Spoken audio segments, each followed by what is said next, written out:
Well, good morning, friends and neighbours. I hope this finds you well, and please sit down, grab a coffee, and join me whilst I go through 10 things that I have changed in my life since I retired.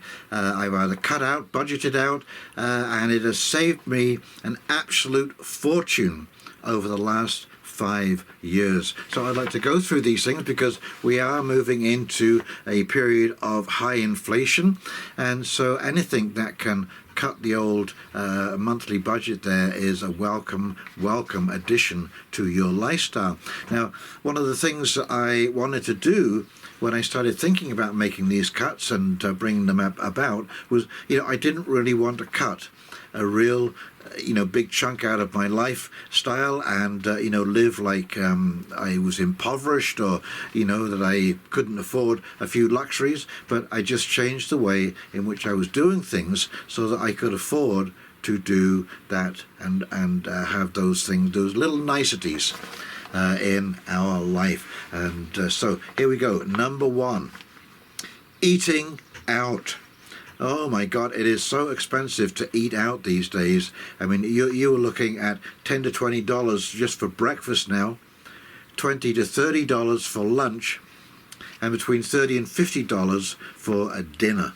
I mean, it is absolutely staggering what this costs. And when you start adding up, say you go out for lunch every day with friends, and you're spending, say, $20 on lunch. That is a staggering $3,600 a year just on lunches. I mean, it's incredible how this adds up. Now, I know you can't avoid going out to dinner now and then with friends, or getting together, or what have you, anniversaries, that kind of thing. But when you go out, the two things that you can cut out of that meal, which are the big markup items in any restaurant, the first one is alcohol, and the second one is desserts.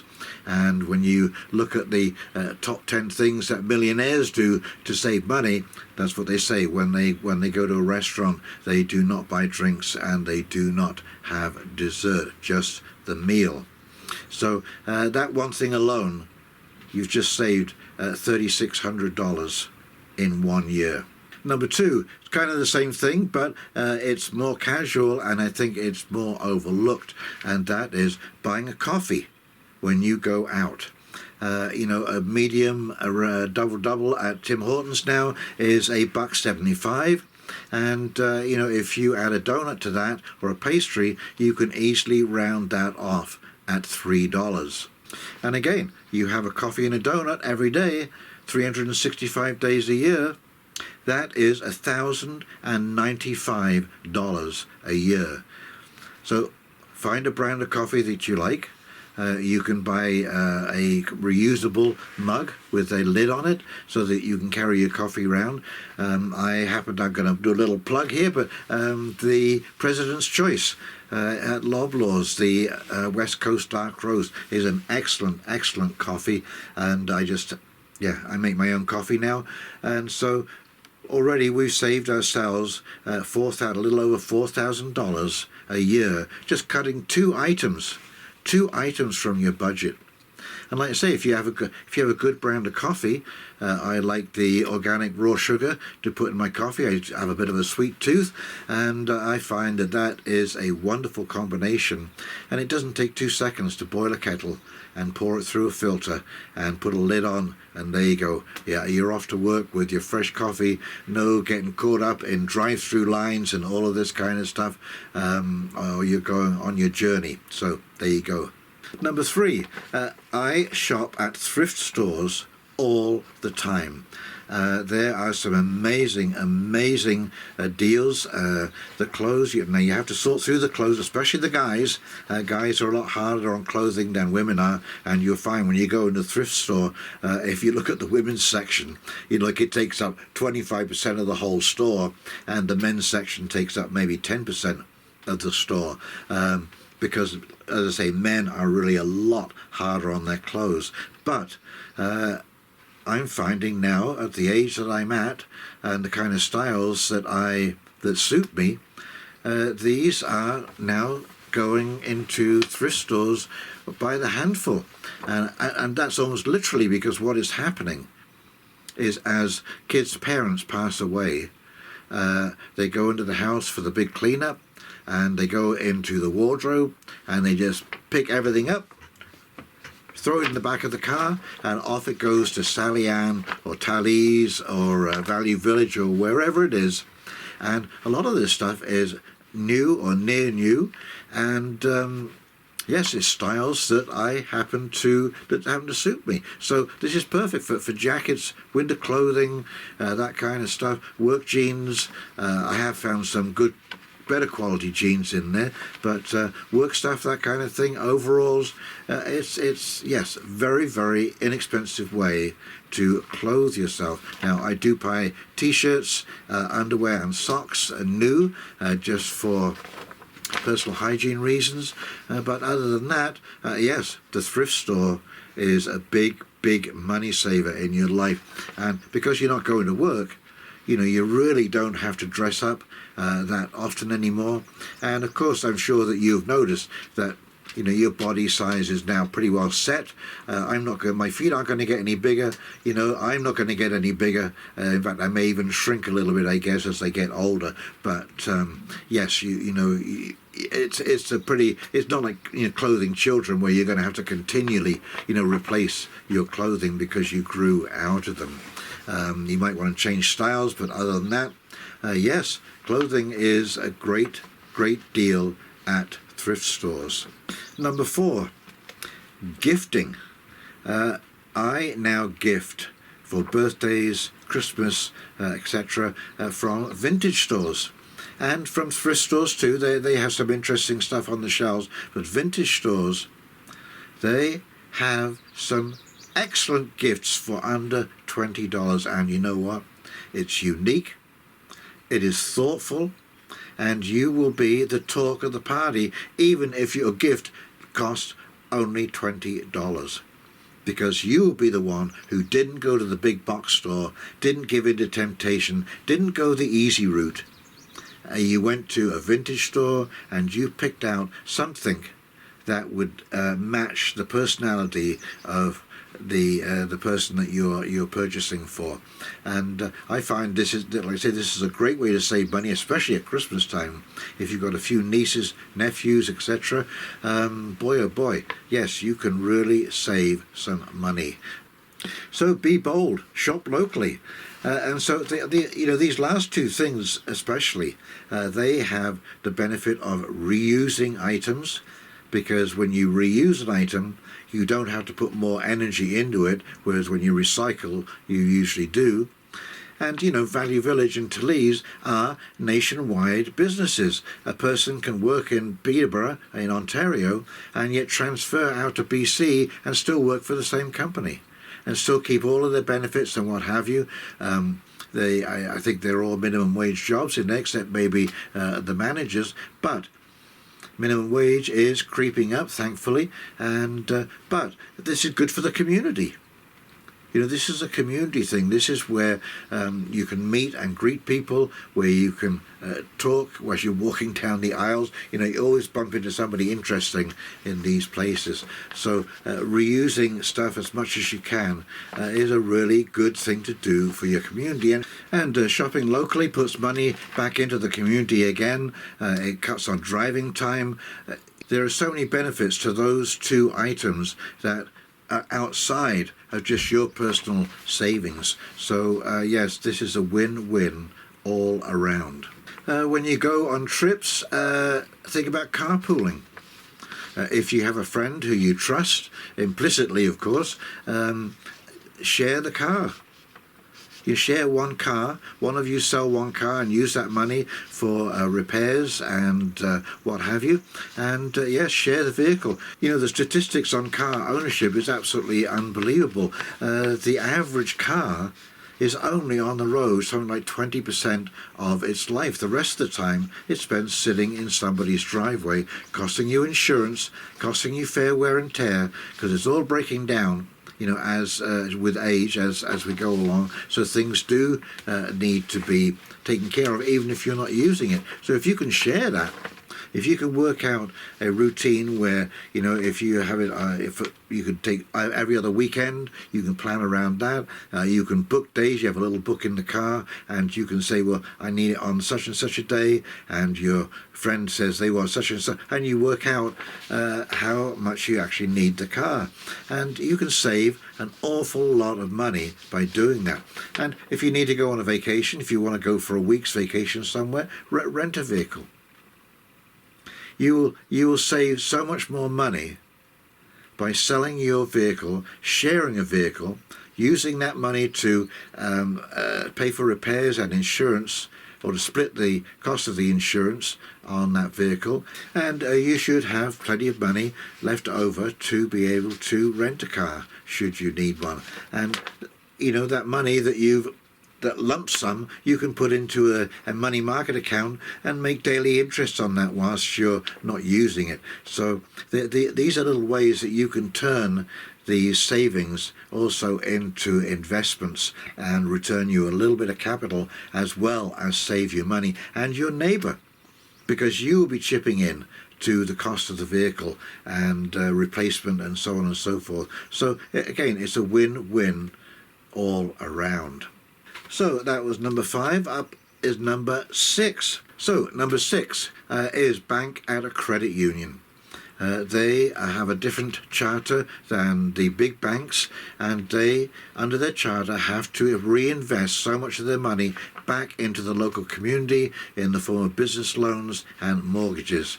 And so, again, this is helping your community thrive, but my service charge, I paid a $25 membership fee when I opened my account. That's a one-time fee.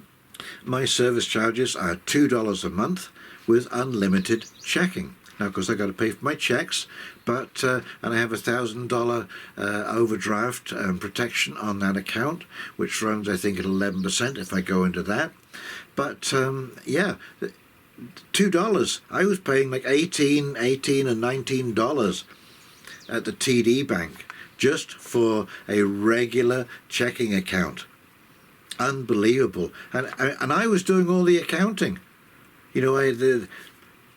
I was limited to the number of transactions that I could make a month. Once I got over a certain transaction amount, I had to pay per transaction. I mean, unbelievable. Go to a credit union. You are going to save yourself, not thousands, but certainly a couple of hundred a year based on, $15, $16, $17, $18, $19 a month bank charges compared to the credit union.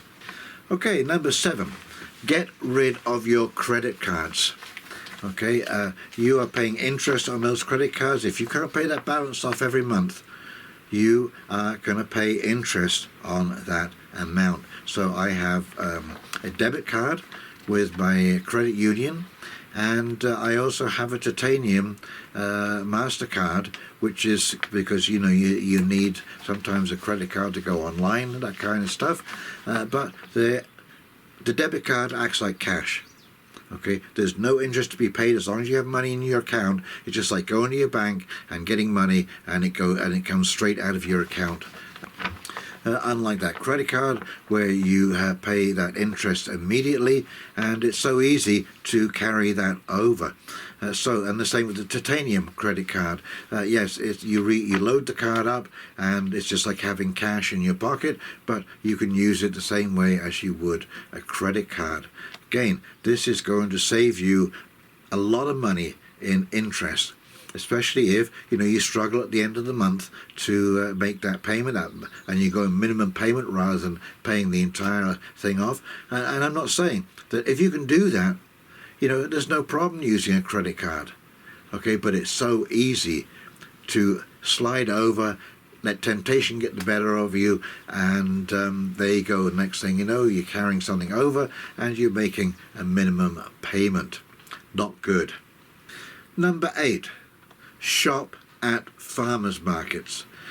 Farmers markets are now becoming competitive because they don't have the long distance shipping to be concerned with, and as diesel rates go up, farmers, if you've got to drive to Toronto to Oshawa Foods to unload your vegetables, which is a round trip of 100, 200, 250 miles, you can go to a farmer's market and you're only driving 2 miles to and from the farm.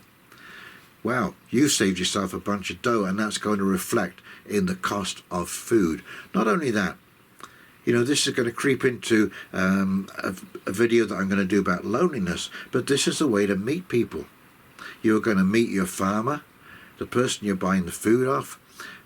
There's usually always a meat store there. She says all the things that you would normally buy in a supermarket, but as I say, supermarkets are now becoming uncompetitive compared to the farmer's market, and that used to be flipped the other way around. And you're also going to see, if you start driving around the countryside, farmers doing sales at the end of their driveway. If you're fit and healthy and you don't mind doing some gardening, there are farming cooperatives where you buy a little piece of land in the garden and you can grow your own food there. And what happens in these cooperatives, is that you make an agreement with the other people who are involved, and you say, okay, I'll grow peas, you grow beans, you grow potatoes, and when they come into season, I'll give you some of my peas, you give me some of your potato, because when it's coming on strong, you usually have too much anyways. But these are things that you can do to avoid the high costs that we're seeing now in the supermarkets. So yes, but you're going to meet people at these farmers markets. Just about every town, even small villages, have farmers markets. It's a very social event.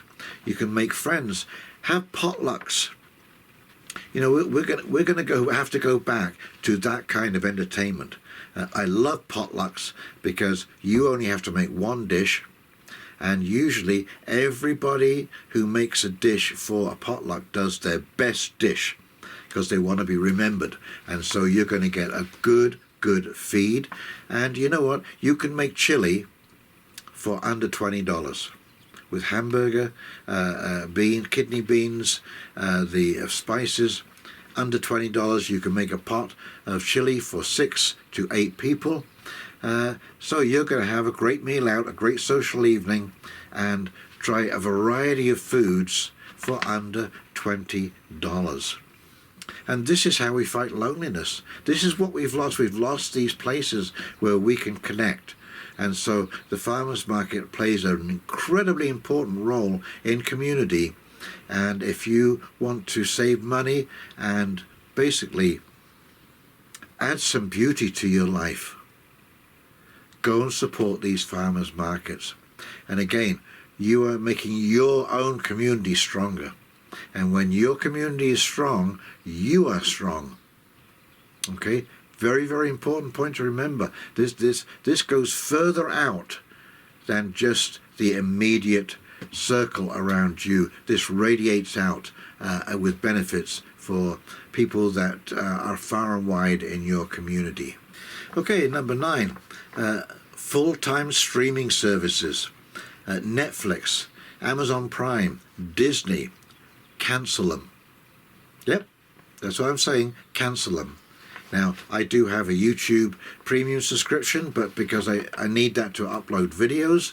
But YouTube has actually an incredible selection of movies. I was really surprised actually at how many movies are available to you when you take on premium, and I believe it's $15 a month. But Netflix, Amazon, these are pretty expensive now, and I see with Netflix, the last notice that I got from them, I had to upgrade to a $20 a month service to avoid ads.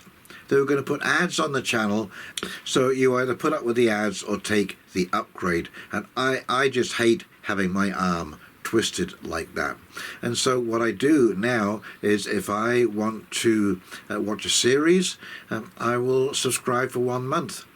You just cancel after the 15th, and there you go. Your subscription's gone. You've only paid for a month. You watch what you wanted to watch, rather than Netflix was just going month after month after month, and I really wasn't getting the benefit out of it. So cut those streaming costs. They are expensive, and they really add up, and they're easy to overlook.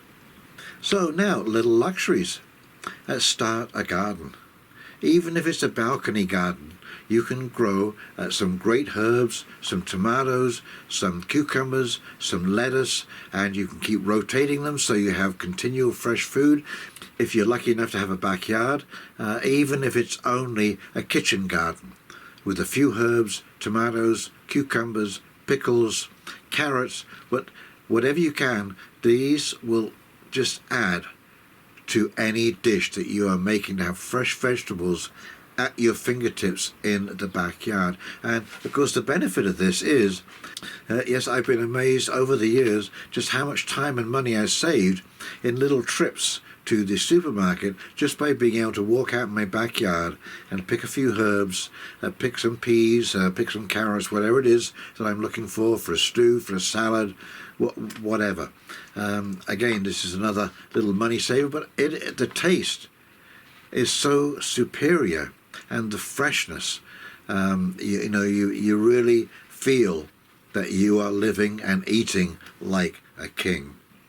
Now, another thing that I do, I like to have a glass of wine with my meal, so I now bottle my own wine. I go to a local wine store, and it works out to around about $4 a bottle, instead of the $15 to $20 a bottle when you go to the LCBO and purchase there. Again, that's a little luxury you can have. That's an affordable luxury that you can have in your life. Another thing I'll do is I will buy enough food to make a meal for 4 or 6 people, because usually recipes are around those numbers, and you eat one meal and you put 3 or 4 into the freezer for later on. I will buy better quality meats, such as tenderloin, beef tenderloin, and I'll spread that over 4 meals. I will make a stew out of I can get 2 tenderloin steaks, $55. I know it's expensive, but I'm going to make 4 or 5 meals out of that. Okay, so 5 into 55, that's $11 a meal. Vegetables are cheap, $12, $13 a meal now. You in the freezer, ready to go, and you have got some really nice, tasty food there going on. Buy yourself a slow cooker. That's a wonderful way to make high quality meals, and so easy.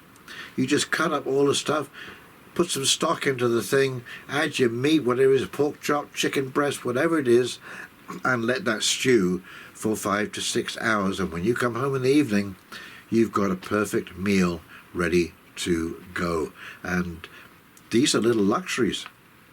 It will cost you a fortune to go out and eat that at a restaurant. So these are some of the things that you can do to keep good quality in your life, and but not spend a fortune to get it. And I'm very close to being able to survive on my pension, my Canada pension, which is unbelievable. I'm getting OAS, there's no doubt about that, but $2,000 a month. I am basically covering the bases, and that can't be bad. So if you incorporate even half of these things, the first 2 especially, eating out and coffees when you're on the road, but by doing this you can save yourself $5,000, $6,000, $7,000 a year easily, maybe even more, and really not lose any quality of life by doing these things. So simple things that you can incorporate in your life once you retire, and yes, there we go, 10. So I'm going to sign off now. It's been a bit of a long video. Thank you for joining me. I hope you can try and incorporate some of these things in your life. And yes, in the meantime, this is the Reluctant Retiree wishing you a very pleasant morning, and we'll talk very, very shortly. See you now. Bye.